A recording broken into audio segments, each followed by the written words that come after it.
Hi, everybody. This is Dan Stolbarger. Welcome back. It's been a while. It's been a couple weeks since we've done our YouTube Middle East updates. But I'm back from Israel, and this might be more on the lengthier side of things. But this is the week of August. It's August 22nd, and we're going to be looking back over the last week and a half of events that have transpired in Israel. First of all, just to give you my takeaway. Had an amazing time. Was able to do some things that I've had on my list of things to do. Had a great visit to Hebron, and I had never been to the cave of Machpelah before, so that was amazing. And then I saw the tomb of Ishai, or Jesse, and Ruth. And then the new Tower of David Museum is just out of this world. It was amazing. My friend Andrew Sudkamp was with me for the first half of the trip, and then we made our way up to Rosh HaNikra on the Med and said goodbye to him. And I spent the rest of the time finishing the book that I'm writing, and I'm happy to say that I have finished the first draft. All in all, had my time up at Mount Arbel as well, so it was just an amazing time. Now, if there is a downside to it, it's the fact that I've got a bit of a cold and I'm still suffering from, jet lag.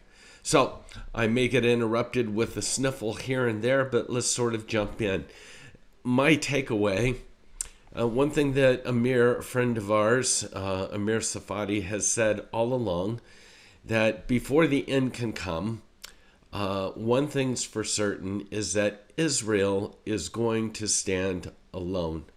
When we look at the Ezekiel 38 and 39 scenario, it's not going to have the U.S. to lean upon during those times. Their only ability to lean anywhere is going to be on the God of Israel.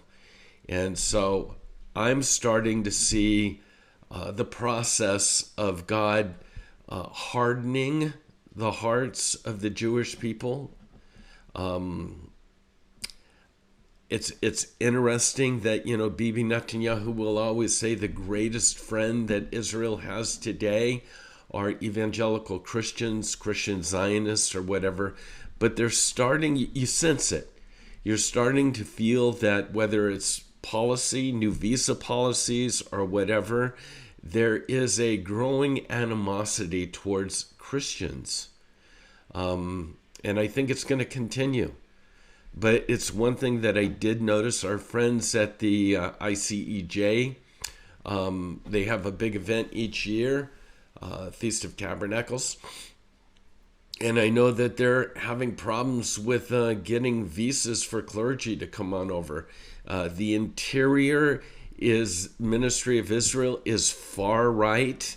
And on one hand, we might want to applaud a far right platform.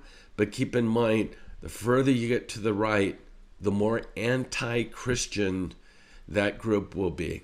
So that's what I noticed. It doesn't take away the experience of going to the land, but you're not going to be welcomed as incoming heroes at this point in time. So that's my takeaway. Let's take a look at our news, what we call, I told you, our news bites. A lot going on with Biden. Just recently, we've had 2 terror attacks, one close to Nablus, both on Highway 60, which I'll get to, by the way, and the other right outside of Hebron, right where Andrew and I happen to be. But both horrific, indiscriminate shootings, terrorist activities, no getting around it. And the reasons behind this, instead of Biden coming out and condemning it, the Biden administration showing their true colors by saying, no, they want to draw a moral equivalency. Because last week, about 10 days ago, a shepherd, an Israeli shepherd, was attacked by Palestinians up north. He was a, quote, settler, defended himself, and ended up killing one of his attackers. Well, when you're dealing with media, right, what's the headlines? Settler kills Palestinian. Settler kills. And so all of this now, this rhetoric, these attacks that are taking place, are pointing back to that event. And so instead of Biden condemning what's taking place now, he is saying what? The U.S. is drawing parallels between Palestinian terror attacks and settler violence. And again, minimizing the cold-blooded shootings that have just recently taken place. And then a couple weeks ago, you got to love this. What can you say about Michigan State Senator Sylvia Santana? Democrat, made her way to Israel, and then along with fellow Democrat politicians. And then when she got back, she felt compelled to apologizing to her constituents for going to Israel. Think of that one. Palestinian terrorists have turned up in the Gaza Strip. We know that. But now the goal of Iran is to create a Gaza in the West Bank. And the terrorists not only have the financial incentives, but weapons are being smuggled over to northern Jordan and then transported across the border into the hands of Palestinian terrorists. In fact, both of these shootings that recently took place, there's no doubt that the weapons used have come from Iran. And then, for the record, with Biden's last deal with Iran, I just want to read this so you can get an idea of what's taking place. The Biden administration reached a deal with the Iranian regime behind closed doors on August 10th, in which the United States agreed to pay $6 billion, that's with a B, $6 billion, and release a handful of Iranian nationalists who are serving prison sentences in the U.S. in exchange for the release of 5 Iranian Americans imprisoned in Iran. More than $1 billion per head. Billions. And as much as we don't want to leave anyone behind and we would do anything to try to get them out, I'm not sure this is a great deal, because if you're going to get paid that much money, why wouldn't you continue to kidnap Americans? $1 billion a head? So that's what's transpiring with the Biden administration. Now, as I mentioned, this week's attack, Netanyahu said on Monday that the series of recent attacks can only be pointed back to Iran. I find it interesting that there's a new movie coming out. I think it's September 18th and 19th in theaters, and it's called The Route 60 Biblical Highway. And it's going to be with Pompeo and David Friedman. And just so you know, the 60 highway connects Hebron all the way through the mountains of Judea and Samaria, through Bethel, through Shechem, through Nablus. This is the heart of the West Bank. And for Israel, this is the mountains of Samaria. This is the biblical highway. And this is what the world wants Israel to give up. I find it interesting. I have not seen the movie, looking forward to seeing it. But both of these recent terrorist attacks, one in Hebron and one outside of Nablus, have come on Highway 60. I think the Palestinians want to make a statement. And then we have the threats of Hezbollah, as you know. The senior commander of the pro-Iranian terror group. I've given you, by the way, make sure you grab the PDF PowerPoints. There's maps, there's photos, there's much more than we have time for with the YouTube video.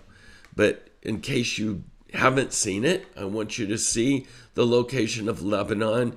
I want you to understand that the threats of Hezbollah is that the next war with Lebanon will not take place on Lebanese soil. They're saying our battle will be in the Galilee. And if the enemy and its tanks ever enter into Lebanon, they will not ever be able to leave. The rhetoric is that because of this judicial reform issue, the idea is that Israel doesn't have the heart any longer. It's split. And so the Major General Yitzhak Barak of Hezbollah has said the Israeli army lacks a fighting spirit. And so, again, Netanyahu, Gallant have come back and said, don't bet on it. Don't make a mistake or we'll send you, Hezbollah and Lebanon, back to the Stone Age. And then the whole issue of judicial reform. It's a summer break, and the question is Bibi backing down? And again, you've got this extreme right-wing government. Bibi is concerned about the health and the mentality of all Israelis, not just the right, that fighting spirit idea. And now that this law of checking the reasonableness clause has been passed, there's some question of how much further Bibi is going to push this judicial reform.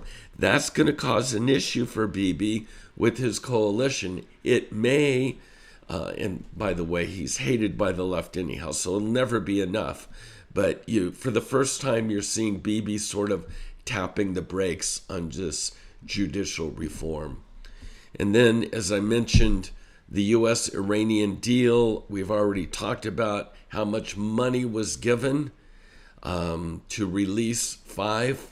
And again, where does this money go? Make no doubt about it. This billions of dollars just goes into the Iranian banks that are earmarked for terrorism, okay? Whether it's Hamas, whether it's Hezbollah, whether it's the Houthis, or whether it's in Syria, or whether it's the Palestinians now in Gaza, this is where that money is earmarked. And then whether or not it happens, we're going to hear about the U.S., Saudi Arabia, and Israel, the coalitions that are working to in a sense, put the Saudis in the sort of Abrahamic Accords camp. But you need to understand that the motivation of the Biden administration has no concern about Israel. It's really about the dollar. And the Saudis have been suggesting, bantering, playing around with the concept of replacing the dollar for oil and going to the Chinese currency. And so this whole thing that's taken place, the reason the U.S. is so concerned at this point in time, the real issue here behind the scenes has more to do with the dollar and the Chinese threats than anything else. On the way over, I ran into Mike Huckabee in the airport and had a great chat with him. I've included on this slide, I think it's slide number 9, a video. He was over and spoke at a couple conferences, and this is just a clip of his video.